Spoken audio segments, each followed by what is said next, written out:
au Japon. Et est-ce que vous avez eu justement, je me posais la question quand vous parliez tout à l'heure, Véronique Lebris, de la conservation des films, parce que j'imagine que justement beaucoup de ces films ont disparu. Comment vous avez travaillé? Vous avez beaucoup de regrets?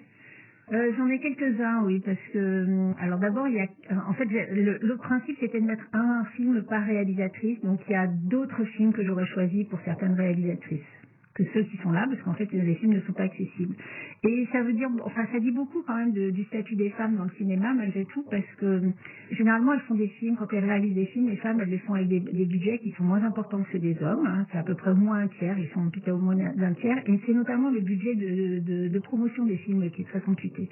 Et comme ils sont moins médiatisés, en fait, de fait, puisqu'on en parle moins, ils sont moins marketés, donc moins médiatisés, finalement, ils rentrent moins dans la mémoire collective des gens, donc le public les demande moins, et du coup, en fait, une fois qu'ils sont sortis du circuit commercial classique, enfin, c'est-à-dire les premières années de diffusion, en fait, ils ne restent pas dans la mémoire des gens. Du coup, ils sont moins demandés, et donc, ils sont moins restaurés, moins numérisés.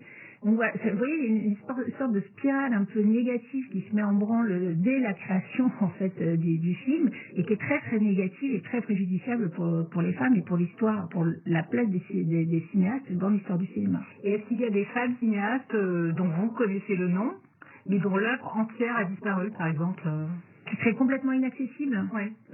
Récemment, enfin même si les événements vont me donner tort, mais Chantal Akerman en France, vous trouvez pas de film en fait. Depuis le festival d'Angers, là ça a été dit, c'est possible en festival. Il n'y a aucun film qui est édité en DVD, aucun film sur aucune plateforme. Enfin, il y a la Cinétech qui vient à cause du festival d'Angers de le faire, mais ça date d'il y a quelques semaines. Chantal Akerman, hein, quand même, qui est quand même dans tous les...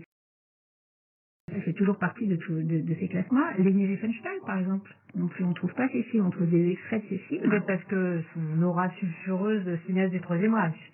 Moi, je pense que on doit trouver quand même des cinéastes nazis, hommes, on doit trouver, je pense. Mais Leni Riefenstahl, on trouve pas. En plus, elle, effectivement, elle a cette aura sulfureuse, mais elle a quand même apporté beaucoup, quand même, au cinéma. C'était une grande réalisatrice.